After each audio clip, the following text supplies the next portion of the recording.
या अगोदरच्या लेक्चर मध्ये आपण शिकलोय स्क्वेअर. पहिल्या राऊंड मध्ये आपण शिकलोय 1 to 100. सेकंड राऊंड मध्ये आपण शिकलोय 100 to 200. थर्ड राऊंड मध्ये आपण शिकलोय 200 पासून तर 300 पर्यंत आणि त्याच्यानंतरचे खूप सारे नंबर म्हणजे ऑलमोस्ट आपण शिकलोय आता 1 to 1000 पर्यंतचे स्क्वेअर. आज आपल्याला शिकायचं आता त्याच्यात पुढचा जो पार्ट आहे त्याला म्हणणार आपण क्यूब. बरोबर. स्क्वेअर जेवढे इम्पॉर्टंट आहे कॅल्क्युलेशन करण्यामध्ये तेवढेच इम्पॉर्टंट काय त्या ठिकाणी क्यूब आहे. आता क्यूब म्हणजे काय, जसं स्क्वेअर म्हणजे आपण काय बघितलं होतं बघा, if a number multiplied by itself. बरोबर. If a number multiplied by itself then that number is called square. म्हणजे एखाद्या संख्येला त्याच संख्येने गुणलं तर त्याला काय म्हणणार आपण, स्क्वेअर म्हणणार. आता याच्या पुढे जाऊ, आपल्याला बघायचं क्यूब. मग आता क्यूब म्हणजे काय बघा, if a number multiplied by itself 3 times. किती टाइम्स मल्टिप्लाय करायचं आहे, 3 टाइम्स मल्टिप्लाय करायचं आहे.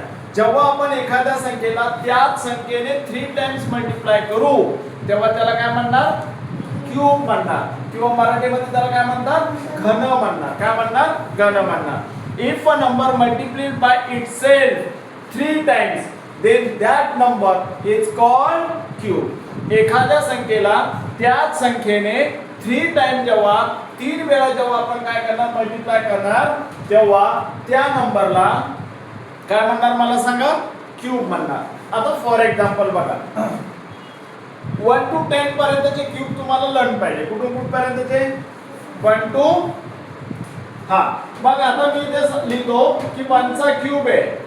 मग 1 ला लिहिणार कसं आपण, 1 चा क्यूब आहे. आता याच्या अगोदर आपण त्याच्या डोक्यावर काय लिहायचो, 2 लिहायचो. 2 चा अर्थ काय व्हायचा, त्याला 2 टाइम्स मल्टिप्लाय करायचा.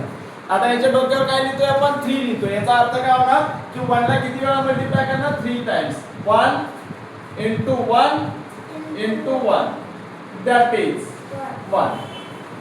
1 into 1 1. 1 ला पुन्हा काय केलं, 1 ने मल्टिप्लाय केलं, इट मीन्स दॅट 1. आता सेकंड नंबर 2 चा cube, it means that 2 into 2 into 2. आता याचा आन्सर काय मुलं 6 म्हणतील, पण तो 6 त्याचा आन्सर आहे का, नाही. कसं बघा, 2 2 ला काय होणार, 4 होणार. आणि मग 4 2 चा किती होणार, 8 होणार. मग 2 चा क्यूब किती झाला सांगा, 8 झाला. त्यानंतर 3 चा क्यूब, बरोबर. मग काय होणार बघा, 3 into 3 into 3. याचा आन्सर 27. कसं बघा, 3 चा मल्टिप्लाय 3 पर्यंत करायचा, 3 3 चा 9 आणि पुन्हा 9 चा मल्टिप्लाय 3 सोबत करा म्हणजे किती येणार, 27. त्याच पद्धतीने 4 चा क्यूब, 4 into 4 into 4.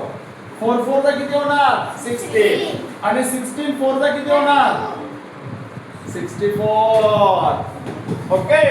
त्यानंतर 5 चा क्यूब कसं लिहिणार, 5 into 5 into 5. मला सांगा आता 5 5 चा किती होणार, 25. 25 ला पुन्हा 5 सोबत मल्टिप्लाय करायचा, 125. मग 5 चा क्यूब किती झाला, 125.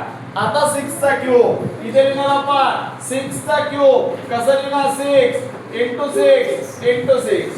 6 6 चा काय होणार, 36. आता तुम्हाला जर डायरेक्ट मल्टिप्लाय नाही करता आला 36 into 6 लिहा. आता 36 चा मल्टिप्लाय 6 सोबत करायचा म्हणजे काय होणार, 260. ओके. 7 चा क्यूब 7 into 7 into 7. 7 7 चा किती, 49 into 7 343. 8 चा क्यूब सांगा पटकन, 8 into 8 into 8. 8 8 चा किती, 64 into 8. 64 चा मल्टिप्लाय कुणा सोबत करायचा, 8 सोबत करायचा म्हणजे 512. 9 चा क्यूब काय लिहिणार, 9 into 9 into 9. 9 9 चा 81 into 9. It means that 729. आणि आता लास्ट वन, 10 चा cube, 10 into 10 into 10. It means that 1 आणि त्याच्यावर टाकायचे 30 म्हटल्यानंतर 10 चा क्यूब किती आला, 1000 आला.